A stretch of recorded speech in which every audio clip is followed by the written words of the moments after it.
Hey, what's going on, everybody? It is Friday. Yeah. Having a little sip.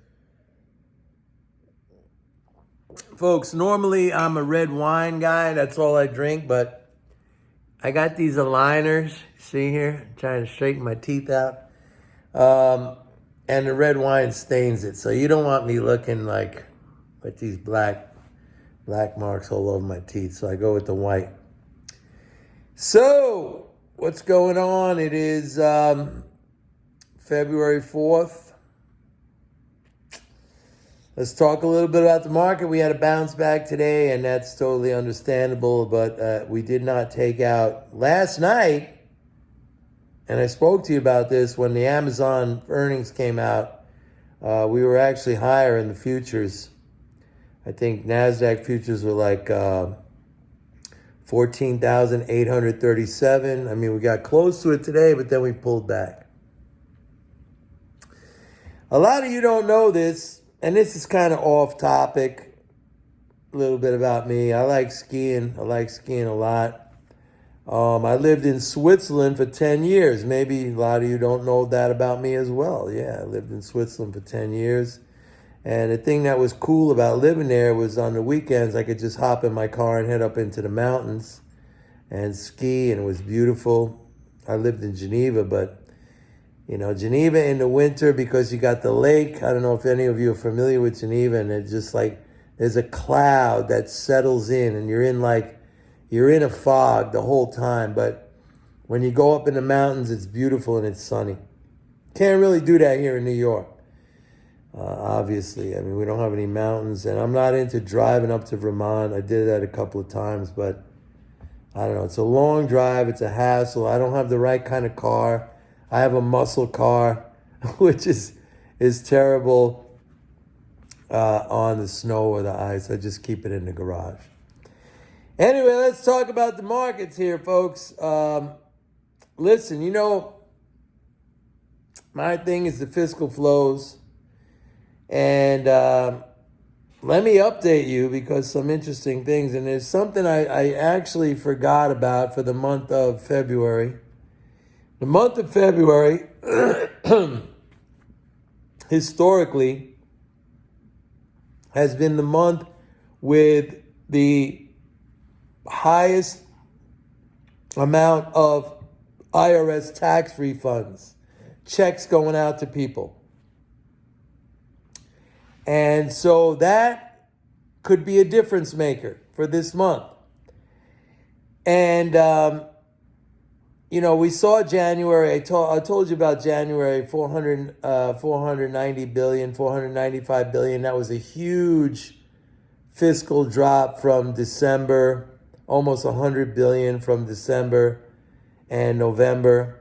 But this month is popping up so far. I have to say that there is a deficit for the month of February so far. Now, we're only in 3 days, but the deficit is now like 87.6 billion. That's big. But let me explain. We only got 3 days of data, and that incorporates the first day of the month, which has Medicare, Medicaid, military pay, veterans benefits, disability. I mean, I talked all about it in my last video to you. So the first of the month is it was a 93 billion net spending day. The next day was like a 17 billion. That's about normal, what we're seeing now. But yesterday was a 22 billion Social Security. That bumped up the 10-day average of fiscal flows to like 29.6 billion. That's high, man. That's like 590 something billion a month. That's strong, but it's not going to stay at that level. But right now it's very, very strong, and that to me totally explains this bounce back. And I think it could go higher based on these flows, these fiscal flows. The question is, how's February going to look? Because January was looking really terrible. But again, February is the biggest month for IRS tax refunds. People getting checks. Okay? So that could make a difference. And we could get, some buoyancy in the market here. I haven't made a call yet, but I want to see some more data. That's what's going on. So anyway, look, there's two ways you could look at this. One way is you can be like a trader mentality and try to catch these swings up and down. And I spoke about this the other day. The other way, which I recommend, is that you be an investor, and when the market goes down, you accumulate. That's the best way to do it. Rambo, baby. So that's where we're standing right now. Now, let's talk about, I think currency markets are very interesting. We had a very big rally over the last 2 days in the euro, coming from statements made by ECB President Christine Lagarde. Nothing particularly hawkish, but that's how it was perceived. I just think it's more technical in nature. And by that, I mean, I think that the market was so short the euro that was a catalyst, what she said, which was, I have to say, it was a subtle shift, maybe not so subtle, a shift in the commentary, the statement that has become usual in these press conferences, turned a little bit hawkish. We got a bullish reaction. Now, on the flip side, what I think is even more interesting, because I don't think this euro rally is going to hold, although I'm impressed by the last 2 days of gains. But on the flip side, we had the Bank of England raise rates for the second time. They're like the most aggressive right now, and the pound is going down. This is exactly in line with, MMT understanding.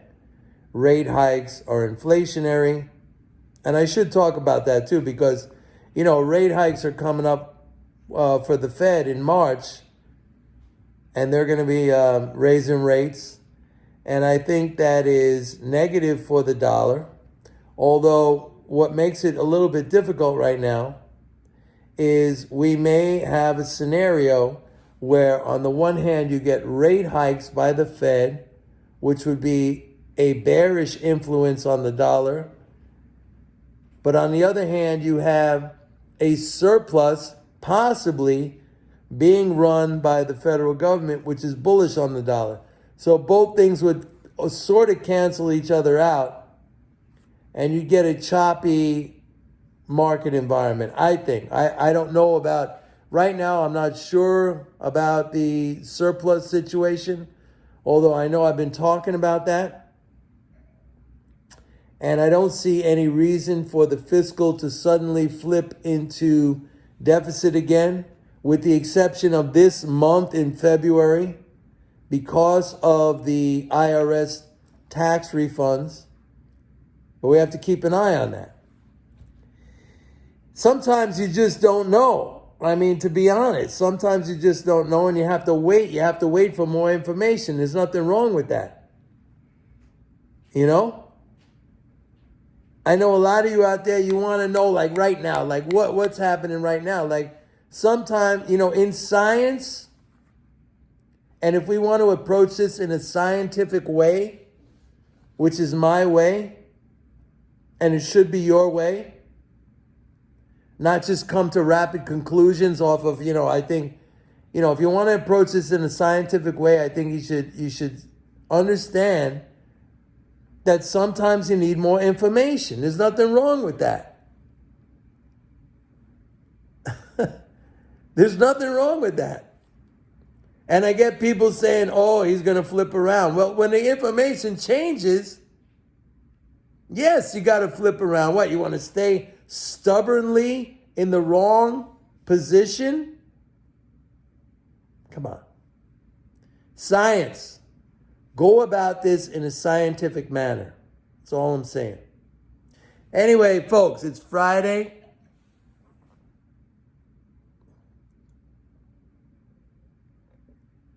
I'm taking a sip. Anyway, I love all of you. Keep the comments coming. And wherever you are, I hope you're having a great day. That's it for me. I'm signing out. See you tomorrow. Bye-bye.